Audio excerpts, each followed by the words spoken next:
minha avó me deixou uma herança estranha. Uma caixa de madeira trancada e um bilhete dizendo: abra somente quando os relógios pararem. Achei que era delírio da velhice, até que todos os relógios da minha casa pararam exatamente à meia-noite de uma terça-feira. Meu nome é Lucas, tenho 29 anos, sou professor de História no Rio de Janeiro. E esta é a história de como descobri que minha família guardava um segredo que transcendia gerações, e que esse segredo estava prestes a me consumir. Vovó Madalena morreu aos 87 anos, lúcida e serena. Nos últimos dias, ela me chamava repetidamente ao seu quarto no hospital. Lucas, meu neto querido, você é o escolhido desta geração. Não por mérito, mas por herança de sangue. Quando os sinais começarem, você vai entender.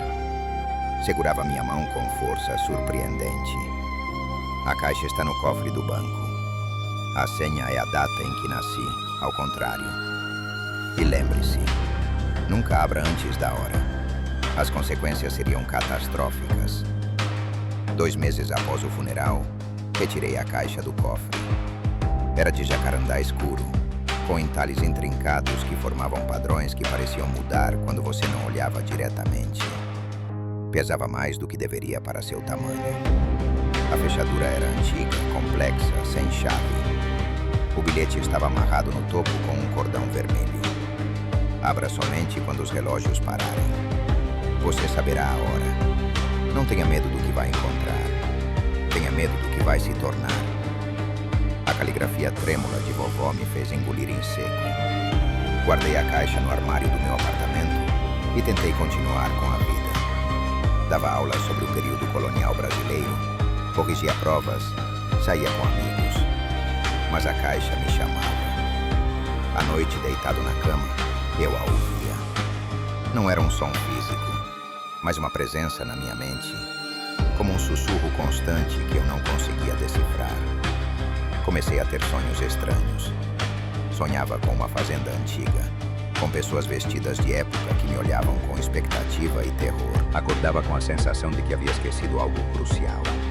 Algo que minha alma sabia, mas minha mente não conseguia acessar. Foi numa terça-feira, 3 meses após a morte de vovó, que aconteceu. Eram 11h58 da noite. Eu estava preparando aula para o dia seguinte, quando ouvi um som estranho. Tic-tac. Todos os relógios da minha casa, o da parede da sala, o digital do micro-ondas, o do celular, o despertador do quarto, começaram a fazer tic-tac alto, sincronizado, como se fossem um único relógio gigante. O som ficou mais alto, mais insistente. E então, exatamente à meia-noite, todos pararam, simultaneamente. O silêncio que se seguiu era antinatural, pesado, como se o próprio tempo tivesse congelado. Corri até o armário e peguei a caixa. Estava quente, não morna, mas quente como se tivesse sido deixada ao sol. Os entalhes na superfície brilhavam com uma luz fraca, esverdeada. Coloquei-a sobre a mesa da sala, minhas mãos tremendo. A fechadura que parecia impossível de abrir antes agora cedia facilmente, como se nunca tivesse estado trancada. Abri a tampa lentamente. Dentro havia 3 coisas. Um diário antigo, encadernado em couro gasto, um daguerreótipo, uma fotografia do século XIX, mostrando uma mulher que era idêntica à minha avó, mas a foto era de 1847. E um objeto que fez meu sangue gelar. Um espelho de mão, oval, com moldura de prata enegrecida.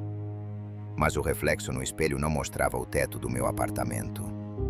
Mostrava um céu cinzento, nublado, e a silhueta de uma casa antiga ao fundo. Peguei o diário com dedos trêmulos. A primeira página dizia: Diário da linhagem Almeida, iniciado em 1823 por Joaquim Almeida, continuado por seus descendentes conforme o pacto exige. Folheei.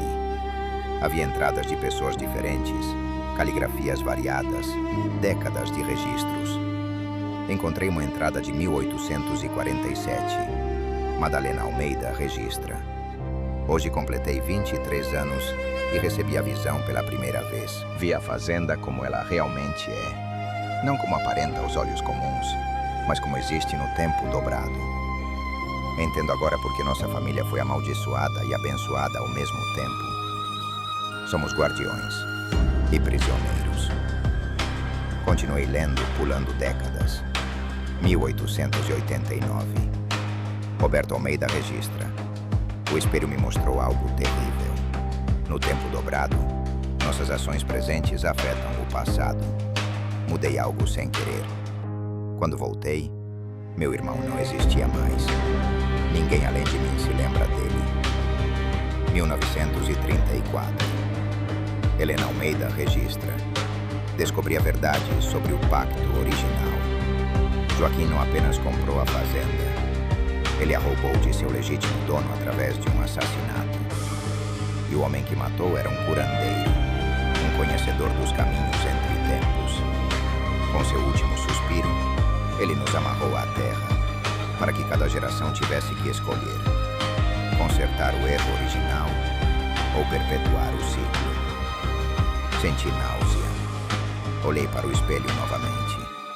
A imagem havia mudado. Agora mostrava a frente de uma fazenda e pude ler o nome no portão. Fazenda Santo Almeida, 1823. Era a fazenda do meu antepassado, mas algo estava errado. Havia pessoas lá, se movendo em câmera lenta, mas vestidas de época. E então percebi. Não era uma gravação ou ilusão, era real. O espelho mostrava o passado acontecendo agora, em algum plano que existia paralelamente ao presente. Toquei a superfície do espelho. A sensação foi como mergulhar a mão em água gelada. Meus dedos atravessaram o vidro, sentindo ar frio do outro lado. Recuei imediatamente, ofegante. O diário caiu no chão, aberto em uma página específica. A entrada era recente, da letra da minha avó. 2024. Para Lucas, meu neto. Se está lendo isto, os relógios pararam e o portal se abriu. Toda geração, um de nós é escolhido para entrar no tempo dobrado e confrontar o erro original. Alguns tentaram mudar o passado. Todos falharam e criaram paradoxos piores. Alguns escolheram não fazer nada. E a maldição se fortaleceu. Fui escolhida na minha geração. Entrei. Vi Joaquim cometer o assassinato. Mas não tive coragem de impedi-lo. Agora você deve escolher. Entre pelo espelho, volte a 1823 e desfaça o erro. Ou viva com o peso que toda nossa linhagem carrega. Que peso? Disse em voz alta. Minha voz ecoando estranhamente no apartamento silencioso. Como em resposta, o espelho brilhou. Imagens começaram a passar rapidamente. Vi meu pai, morto em um acidente de carro quando eu tinha 10 anos. Mas agora vi algo novo. Uma sombra que causou o acidente. Algo sobrenatural. Vi minha tia, que morreu de câncer aos 40. Mas no espelho, vi a doença como uma entidade escura, alimentando-se dela, conectada por um cordão que levava de volta através das gerações até 1823. Vi primos, amigos da família, todos tocados por tragédias que pensávamos ser azar ou destino. Mas não eram. Eram a maldição, cobrando o preço do sangue derramado por Joaquim. O telefone tocou, quebrando o silêncio. Era minha mãe. Sua voz estava tranquila demais, artificial. Lucas, querido, sei que é tarde, mas preciso te dizer algo. Estou no hospital. Descobriram um tumor. Maligno. Disseram que tenho semanas, talvez dias. Meu mundo desmoronou. Mãe, não. Isso não pode estar acontecendo. Ela suspirou. Vovó me contou, antes de morrer, sobre a caixa, o espelho, a escolha. Disse que quando você fosse escolhido, a maldição aceleraria para forçar sua mão. Lucas, não faça nada precipitado. Algumas maldições existem por uma razão. Desliguei tremendo. Olhei para o espelho. Tinha que decidir. Entrar no passado confrontar meu antepassado assassino, tentar desfazer tudo. Mas desfazer significaria o quê? Se Joaquim não comprasse a fazenda, minha família não existiria como existe. Eu não existiria. Minha mãe não existiria. Era um paradoxo impossível. Mas se não fizesse nada, minha mãe morreria. E a próxima geração enfrentaria a mesma escolha. E a seguinte.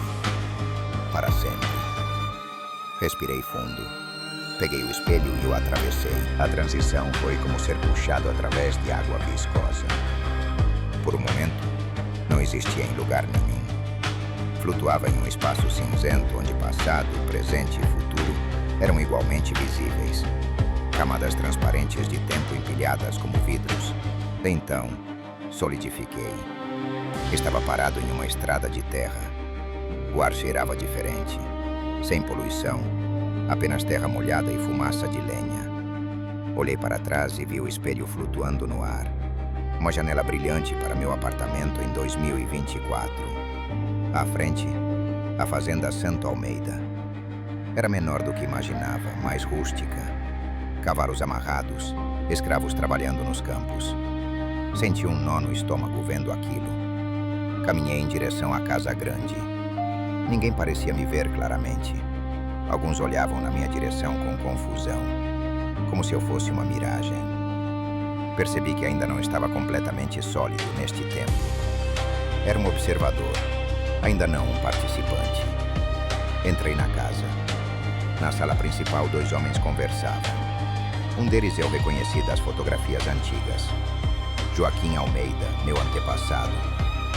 O outro era mais velho, de pele escura, olhos profundos e sábios. Não vou vender, o homem mais velho dizia. Esta terra pertence ao meu povo há gerações. Seu dinheiro não pode comprar história e sangue.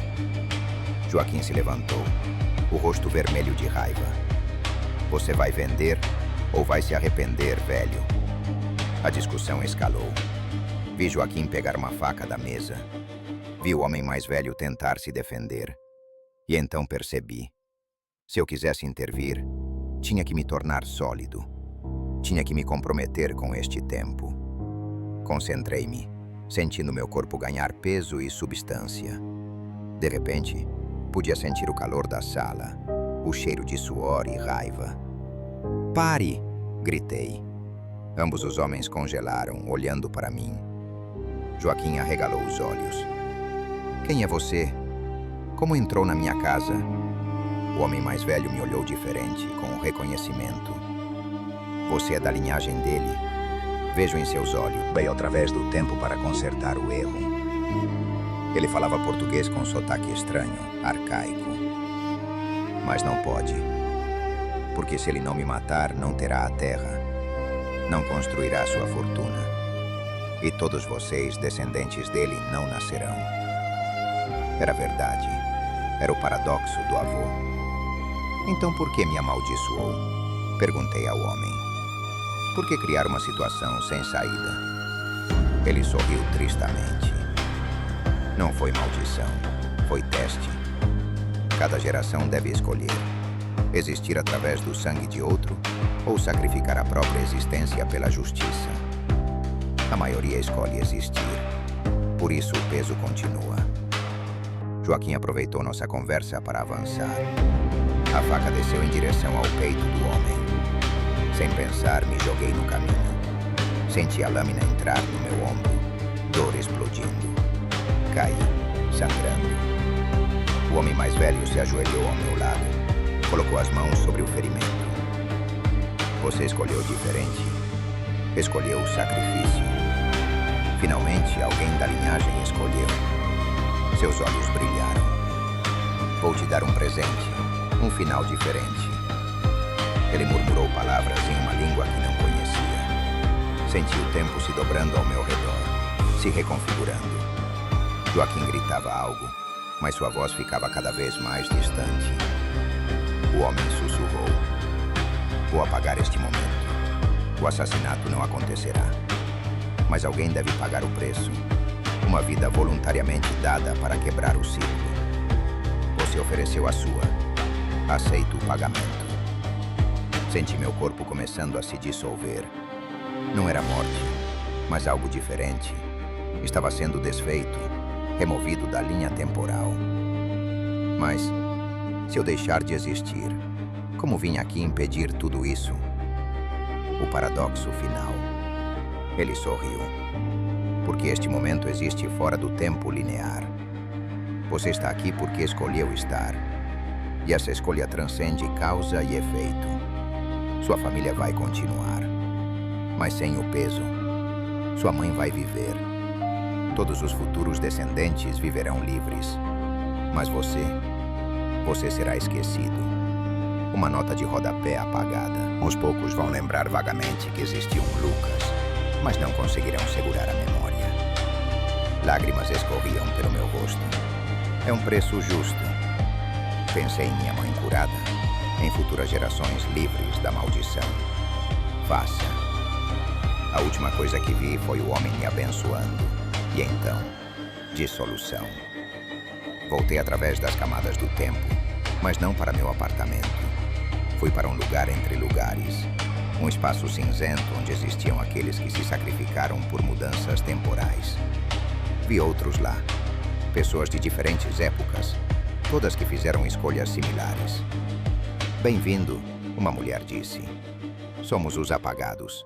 Existimos aqui lembrando o que fizemos, para que as mudanças que causamos permaneçam estáveis. É solidão eterna, mas é propósito. Olhei através da névoa e vi minha mãe, no presente, recebendo resultados de exames. Os médicos confusos, o tumor havia desaparecido completamente. Vi meus primos, vivendo vidas longas e felizes. Vi gerações futuras da família Almeida, prósperas, sem tragédias inexplicáveis. E senti paz. Existo aqui agora, no entretempo, mantendo a mudança estável com minha presença. Não há fotos minhas no apartamento de minha mãe, onde deveria estar. Há espaços vazios que ela não questiona. Não há registros escolares completos. Sou uma inconsistência que a realidade já está suavizando. Mas consegui o que precisava. Quebrei a maldição. Salvei minha família. E aprendi que o maior amor não é existir junto com aqueles que ama, mas garantir que eles existam bem, mesmo se isso significa sua própria inexistência. Este é meu testemunho, escrito nas margens da realidade, para ninguém ler, mas precisando ser dito. Sou Lucas Almeida. Fui professor de história. Escolhi me tornar história apagada. E faria tudo